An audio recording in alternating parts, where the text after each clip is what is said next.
Welcome to Made in Science, the official podcast of the University of Stuttgart. My name is Wolfgang Holtkamp. I am Senior Advisor on International Affairs here at the University and your host today. In today's episode, we welcome Dr. Johannes Ziegler, who is CEO of the e-learning platform Mia Plaza and a former student of technical cybernetics at the University of Stuttgart between 1985 and 1992. In 1995, he finished his PhD thesis at the Stanford University Graduate School of Business. Then, after having been a researcher and management consultant, he became the founder of his own company. Hello, Johannes. We are very happy to have you with us today. It's a pleasure to be here today. Johannes, you have founded a company, and actually that's an e-learning platform. What inspired you to create an e-learning platform that actually, I think it's called also a fun learning platform? Why do you think that other e-learning platforms are no fun, or what was the motivation? I think our example is not untypical for Silicon Valley. We started out with a quite different vision. And of course, I already indicated I was living in Silicon Valley at the time, met the co-founder of LinkedIn at an event, and was inspired by the opportunities of social networking, of what at that time was Web 2.0. And with friends of mine, we started a platform that initially wasn't even that much about education. It was more about networking, interaction. We expanded that into interaction for children in a safe and moderated way.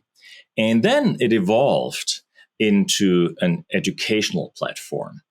It evolved because we found that that's what parents are really interested in, what parents would be willing to pay for, which is important. And then the team really discovered that we've always been about learning. We've studied in on different continents, different universities, different subjects.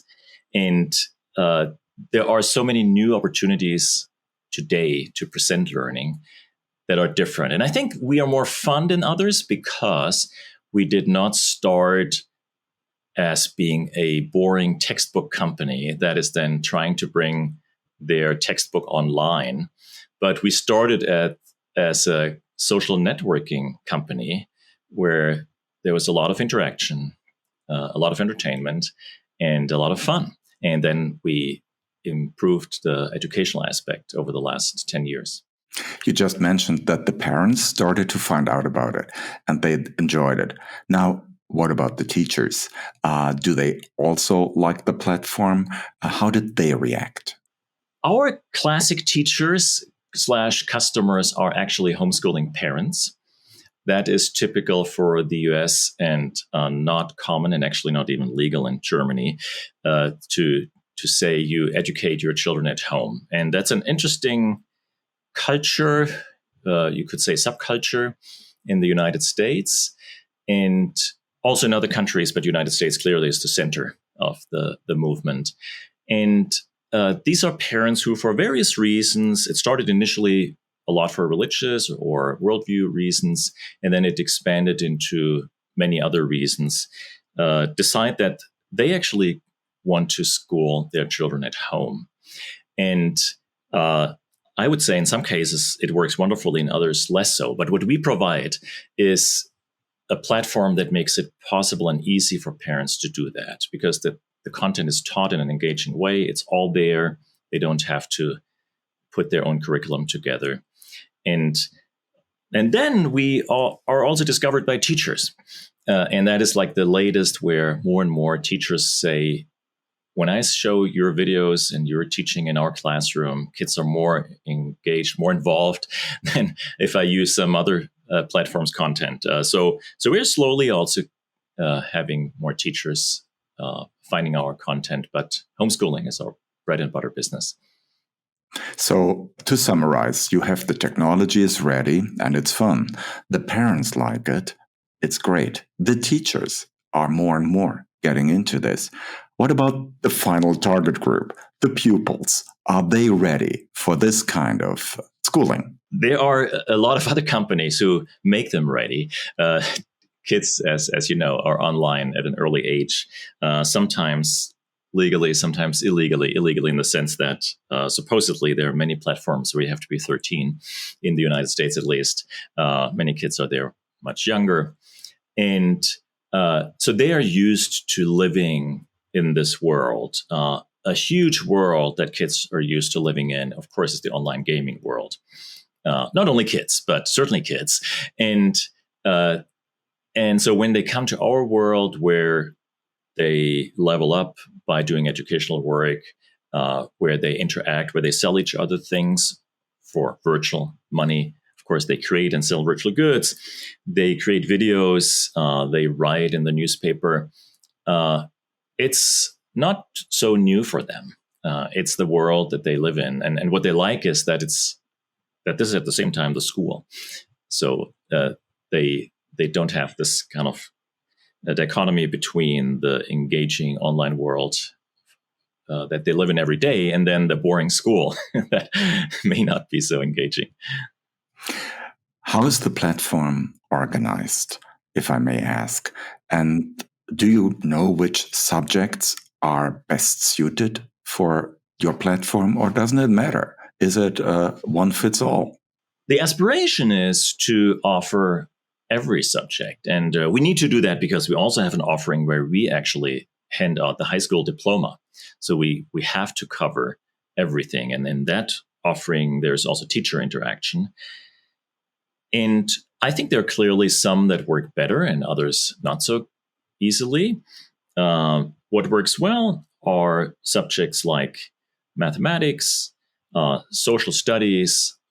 What may be a bit harder already is English language arts, because you need to have feedback if your writing is good or bad. And while we are looking into artificial intelligence offerings to give you feedback, that is still not at the level that a teacher could do. So we do rely a bit on the parent or another live teacher.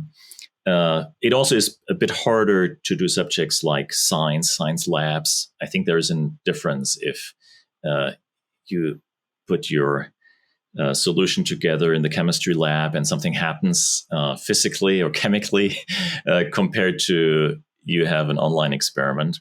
But there are ways to make do and suggest activities for kids. And we even offer music, art, and PE, physical education, sports, exercise. That again is a bit harder, but at least we can be motivational and give instructions. You mentioned the business aspect of it as well. Mia Plaza started as a free of charge platform in 2006, but has since then charged to a pay for platform. What are the reasons for that? There are fundamentally two business models, or three if you take the nonprofit model. So we are not a nonprofit, so we have to somehow earn revenues. The two models are either it's advertising based, which is because of Facebook, Snapchat, etc. model, and the other one is subscription based. Advertising is very problematic when it comes to a children's based platform. While it's not impossible, we think the downsides are huge. It needs to be controlled closely.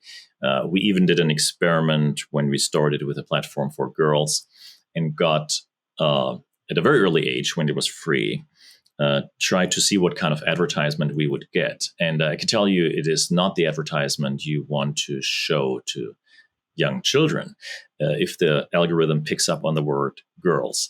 So there's a lot of reasons why advertising doesn't work. And so subscription is now the way to go. It's also common in the world of homeschooling and schooling in general that parents pay for their offering on a monthly basis. So after the educational aspect and the technical aspect and also the business aspect, you have also introduced gendered platforms.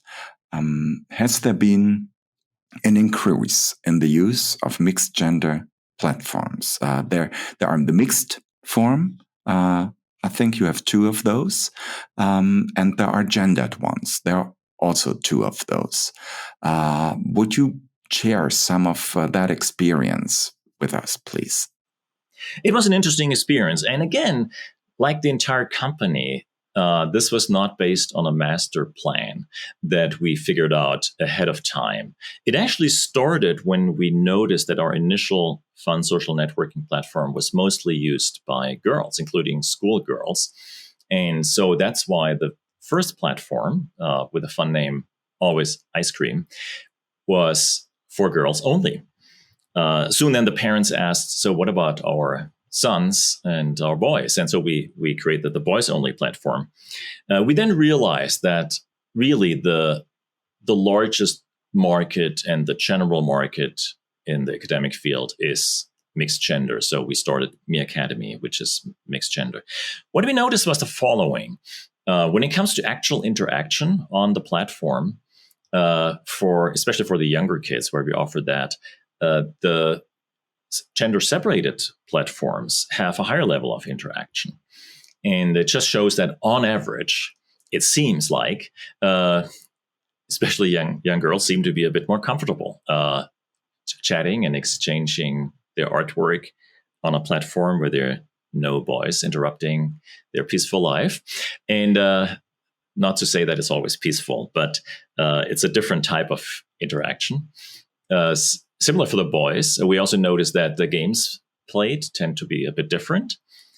But overall, our biggest platform has become the mixed gender one. And it's the one that has the academic orientation in their name, which makes it also a little bit easier to advertise for. And it is not the dominating platform. But we found it interesting to have this offering, and we think that as long as kids benefit from it, it's great. By the way, there are other countries like the UK where you have a lot of schools that are actually gender separated to this day. So it's not such a crazy idea to begin with. And on the latest development, I think, is called MIA Prep, which targets at high school kids. And so that is also a mixed academy or a mixed platform? That is correct. Yes, that is mixed. Mm-hmm. And do you have any experiences from that age group already? Yeah. So the basic experience is that it works very well. This interaction-focused platform totally works for high schoolers. The other experience is that it is quite expensive to develop all the content. So now we have to create all the content for high school, which in the United States is 4 grade levels. And I would say the total cost to create the content for those 4 grade levels is probably roughly the same that the total cost of the kindergarten through 8th grade, like 9 grade levels cost is. So it is a lot of effort, but it's also a lot of fun. And it is fun and meaningful for everybody involved, because this is where you can start teaching about science, about history, about the value and the fragility of democracy, where you can introduce different cultures. So we're all enjoying it. We're having a good time. We're just noticing that it's also a huge investment. Mentioning the investment, did you have this structured growth in mind when you started with this particular approach? That, first there was this kind of platform, then another one for the boys, then there was one that came to the mixed platform, then a more specialized one for the high school kids. Was this a plan or not? I think you just said, well, we didn't have that kind of master plan, but perhaps now you have. I think now we think we have a plan. The reality of the past has been that our biggest successes never came by following a master plan, but by following where the customers lead us and what works in the marketplace. So initially, definitely was not this grand master plan to build the platforms this way.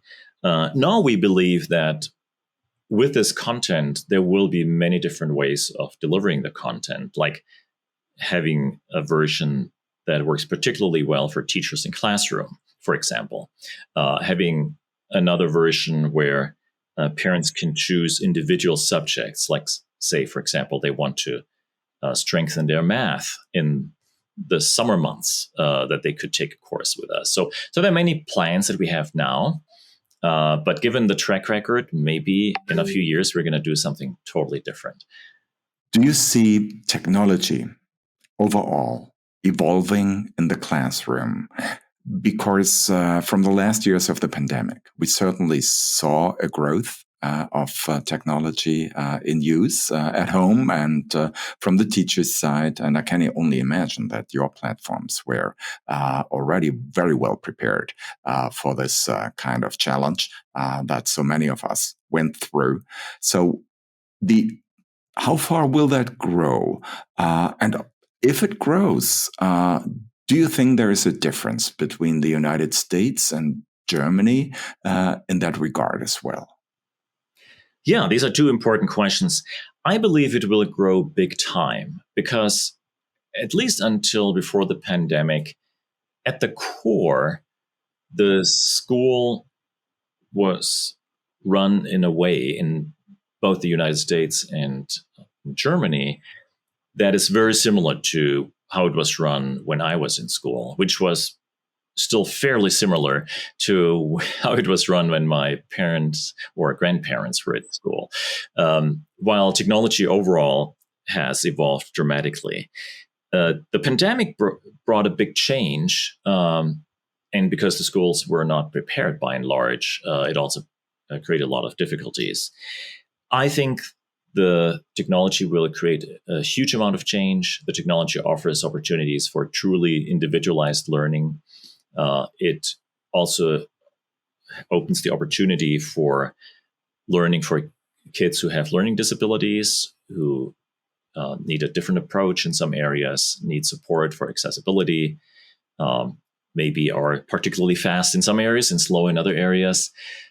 Technology will, in the long run, I'm sure, also bring experience through augmented reality and any kind of virtual reality platform.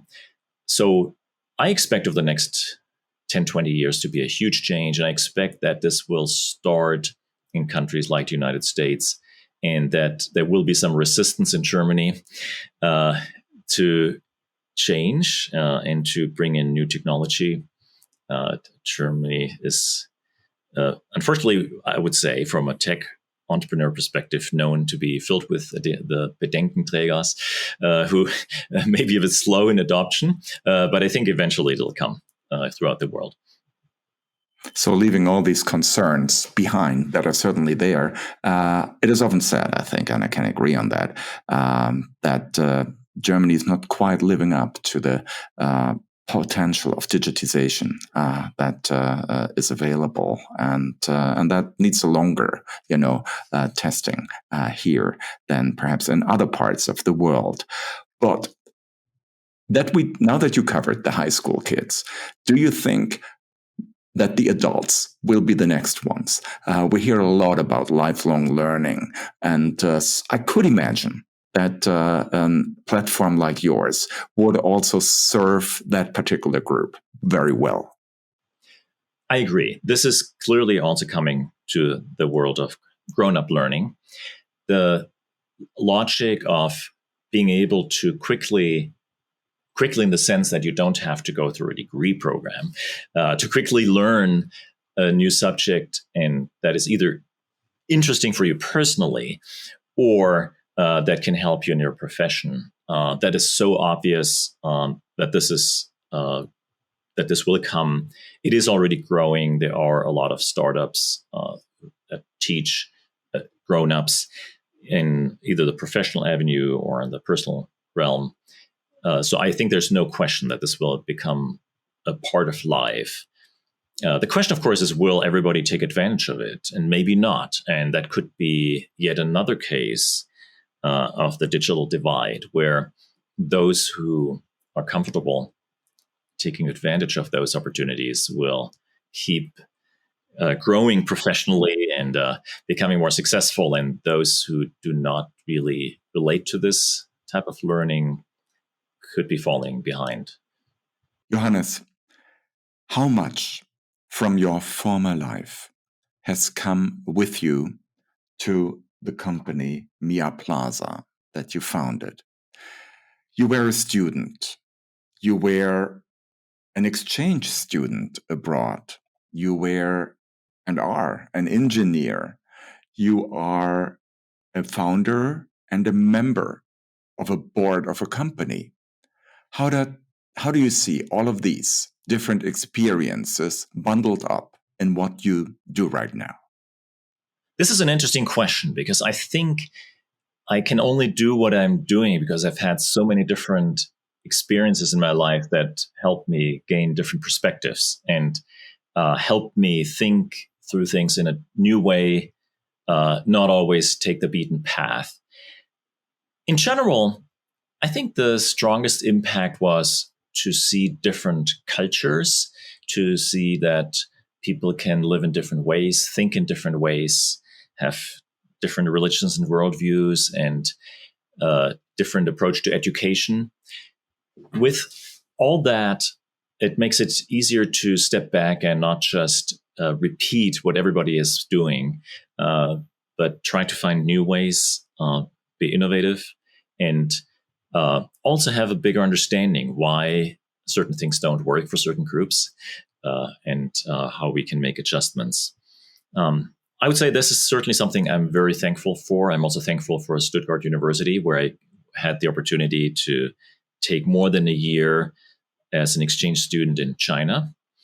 And that was at a time when China was not that developed compared to where it is now. And this was maybe the most extreme immersion in a new culture, in a new way of life that really opened my eyes to see that there are very different ways of living. And you were there for real. Now, you are, however, in a world that is virtual as well. And those who, enter that world see a different world and may have a different experience. Can you negotiate any of the pluses or the minuses for both experiences? You said you were for a year an exchange student abroad. Today, often people go to be virtual in the digital world. They might not want to go anymore. What do you think? The pluses and the minuses? At this point, I still think it's a deeper and stronger experience to really go somewhere physically, because there are those many aspects of daily life, who you see and meet on the streets, what you find in the shops, what you eat, how the air smells, and how the noise of the traffic is, that you only experience if you actually go to a different place. Similarly, of course, when it comes to language immersion, being in a different place is a huge value. But I understand that not everybody can do that. Not everybody wants to do that. It is a privilege if somebody has the opportunity for this. And I believe there's a lot you can do at home, either by having online friends who are from a different culture and engaging with online friends, or a step up would be to actually have physical friends who are from a real world friends who are from a different culture, which is certainly possible in Germany with all those people from everywhere in the world being in Germany. Same, of course, is true in the United States. It's more a mindset of openness to expose yourself to different worlds, different cultures that is behind this. And if you can actually go somewhere physically, I think that's just a plus. Now, physically, you were also at the Stanford Graduate School of Business. Anything that you would like to share from those years with us? It was a crazy time because I happened to come just at the beginning of the .com boom and bubble. And bubble, of course, sounds so negative, but let's not forget that it did start the internet, which is what we're using to talk right now, which is what we're using all the time. So it was more than a bubble. And it was a time with a lot of enthusiasm, which I believe is a level of enthusiasm that is probably typical for California, having gone through the gold rush, having gone through the silicon part of Silicon Valley just a few decades before, where the semiconductor industry started and opened up a whole new world. And then it was the internet that became big in Silicon Valley. And it was just right there. Stanford was at the center of it. It was fun to just meet people who were in the middle of it. So when I met a former colleague I had worked together with at a McKinsey project, who then became a consultant in a company I had founded, she mentioned that her boyfriend happened to be Jerry Yang, who at that time had started Yahoo, which of course now is not a big company anymore, but it was actually one of the trailblazers and pioneers. At some point, a market cap of more than $100 billion. And it was fascinating to see the opportunities and the ups and downs of a new world emerging. Setting where you were was important for what you would do later. Can you imagine if this had been at another university, at another place in the United States, or somewhere else in the world, you would have gone another way? Or in your mind, it was quite clear, also coming from your background, of course, from your study field of cybernetics, that this would be the way to go, the digital world? No, it wasn't clear. When I came to Stanford, I didn't even have an email address before. So my stanford.edu email address was the first one I ever had. So not even at McKinsey, where I used to work before, did we have email at the time. It was a new world. And I don't think at that time I would have been open to starting a company in the digital world, or maybe not even starting a company in the first place. My family does not come from a entrepreneurial background where people have been starting companies. And I think I only did it because everybody around me at Stanford did so too. It certainly had an impact. And there was this euphoria that also impacted me, I'm sure, with those new opportunities. And as I'd mentioned, the start of my current company was inspired by meeting one of the founders of LinkedIn, who had just started the company with a team of other founders not long before. And I found that very inspiring. So I think the place made a big difference for me. I would have gone a different path otherwise. Maybe I would have stayed in academia. Not the worst of options, for sure. It's not the worst. It's not the worst. I want to say, and many people say, "Hey, you should have become a professor because I like education." But no, I'm still an educator, just in a very different way. When you talked about how important the real experience is for going abroad, and when you think about US students who would like to come, say, to the University of Stuttgart, for that matter, or to Germany, what would it take in these days, in our particular decade, for them to find this attractive? I think the biggest piece of attractiveness of Stuttgart and any other city in Germany, for that matter, is that it is at the heart of Europe. For Americans, it is unbelievable that you can sit in the train for a couple hours, being in a different country. It's probably less than 4 hours to Paris from Stuttgart, or something like that, if you take a fast train, and then of course all the other wonderful cities you can reach. Positioning it not as the town that has a history in automotive and has a nice university, but being part of this cultural experience of Europe. And I think that will be very attractive for a lot of students.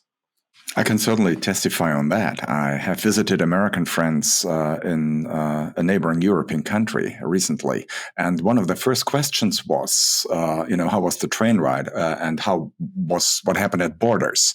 And I said, "What do you mean?" It's that's right. So definitely a good point here, Johannes. Where do you see the business going in the future? Will we be going in a very, very fast way towards a digital world? Will people be more and more tied to the digital work experience? Or do you think we will establish a combination, a hybrid form of the digital and our real world of work? What do you think? How's this? What momentum are we in right now, and how will this develop? I'm more of a believer in the hybrid model than in this total immersion in digital only for the vast majority of professions. The digital world will keep growing and will keep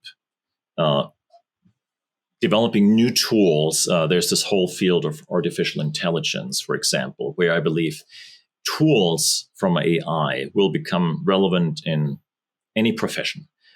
In our area, it is already very relevant when it comes to finding customers, actually. It's mostly AI-driven algorithms who suggest our product to customers, and very successfully so. But it doesn't replace the real world of human creativity, of human interaction. So the tools will become more powerful, but I don't see a replacement or a complete immersion in the digital world anytime soon. And what better preparation can it be than starting already school in that kind of virtual environment like you offer it as well? Are we ready for gaming? Are we ready for games? In other words, I read so much about that we are in a world that relies heavily on rules that can be exercised in games. Is life a game? That is a great way to put the question.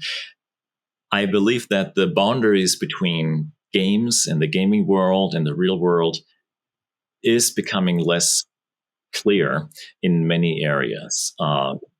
Like in my own family, some of my own kids have learned a lot of their skills in gaming, actually, in online gaming. It is a world with interactions, with victories and defeats, with strategies that have to be developed, creativity being expressed. So this world is becoming part of real life experience. Is life a game? I think this is now a very philosophical question that is probably beyond of the background that I have to answer. Johannes, at the end of our conversation, we have something that is called Moment 7.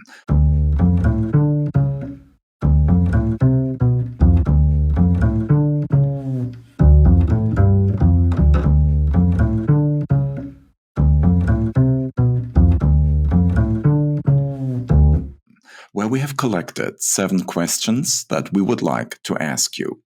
Please answer them as shortly as possible. Moment 1. Spätzle or Maultaschen?